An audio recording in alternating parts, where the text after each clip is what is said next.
Yo, what up, Site 11? And man, today I want to ask my Muslim brothers and sisters, right? Why do we name the salats in Islam after the astronomical movements of the sun and the planetary body that's moving? Why do we do that? Why do we base it on astronomy? Why could we not just do it because God or Allah said so? Why was it named after that? Because if we're using a word, to point to something, a transition or a movement, or to capture an idea, to capture something, is to seal something in a box. You know what I'm saying? So it's no longer in the air. We can point to it and be like, okay, this is one, and in the world, this is what the number one means in the world. Same thing with the salat. So words and numbers are used to point to things. These are points of travel. These are mathematical points. These are astronomical positions. So now, why was the salat in Islam, named after the astronomical movements of the sun?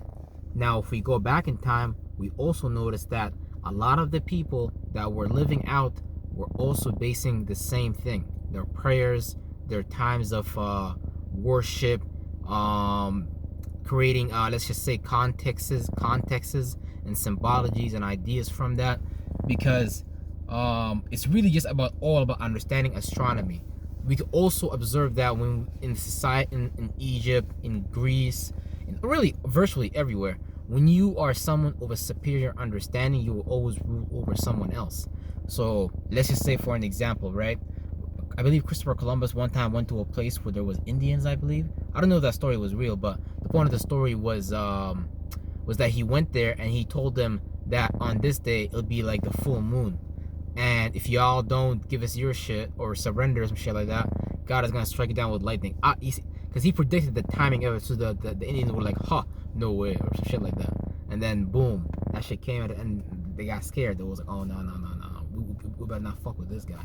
So you gotta understand, it's even literature was not really known by everybody, not like today. Like today we have the privilege of that, and a lot of people don't be really in positions of needing that because of poverty and things like that, because of a ruling position, like I said. But it all comes from a similar system. It all comes from the understanding of why do we symbolize that? Why do we put that in a context? Why do we put that in an idea and formulate around it?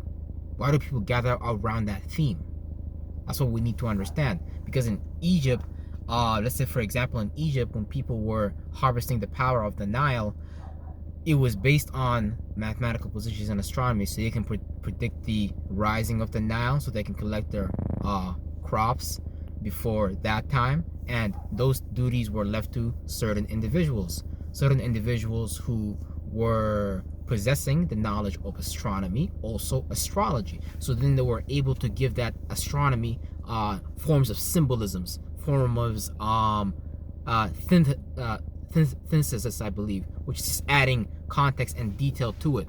Why the moon got full, for example. Let's just say, oh, the moon got full because Zeus in the heavens is throwing lightning bolts at this time, and the sun could be at the position, let's say, of traveling through the belt of Leo, and that happens often in that position where the stars of heaven would shoot. So someone could be like, oh, look, the moon is full on this day, and Zeus was throwing lightning bolts and lights from that direction, and the moon became full. Oh wow, this guy's a prophet. Oh jeez, oh Allah. So respectively though, you really gotta understand what's going on, because let's just say when the people, because let's say in Egypt, right, the triangle was based on 3 years, and that was the I believe planting season, nourishing season, and then harvesting season, and that was their cycle, because there was an agricultural agricultural society. Yeah, there we go. And they planted and harvested based on that. So whoever ruled that astronomical system, because we also, the sun, as we travel, time also seems to, I don't want to say go backwards, but yeah, it seems to reverse in a way. in a strange way seems to reverse. So whoever understands that and keeps the tracking of that time, because people often put those stories in what do you call it, allegories. So the story, let's say for example, of Isis, you know what I'm saying, Isis, Osiris, is actually a story about astronomy and astrology as well, but I'll have to explain that in another video. Yeah, that's the thing. So when we understand that the people who harvested this knowledge and hosted this knowledge and personified and deified this knowledge to the people that they was ruling under, that's it. That's all that was going on. The people that had the knowledge, they had the awareness, they had the understanding of astronomy, and were able to put it in contexts, stories, and allegories, and pass it to the descendants. Those were the people that was ruling, and those stories were translated in different languages, but it wasn't about the language, it was about the symbolism. That's why they hide the symbolism. That's why symbolism is the true language. That's why when you understand salat, when you understand that's the language of symbolism. So you understand what the sunrise means. For sunrise, for example, that could mean like Aries, that could mean like the spark of the morning.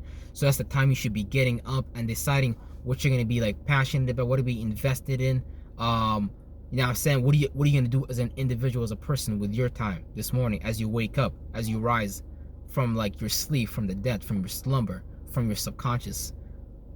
So when you start to understand these things for yourself, then you can add the contexts and add what it means, because it is real and it is happening inside of you as well.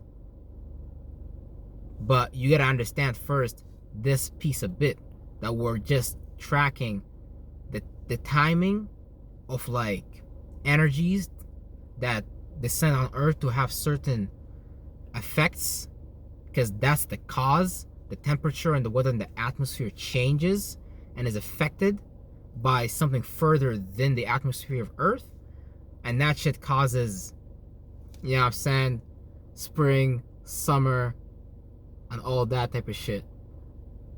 But yeah, it's like, yeah, it's not just earth, it's other stars out here that be doing all type of shit, and even that's another topic for another time. But yeah, that's just a little piece of bit for you guys to think about. You know what I'm saying? Yeah, we gonna talk Muslims. We gonna talk for sure. Let's go. Yeah.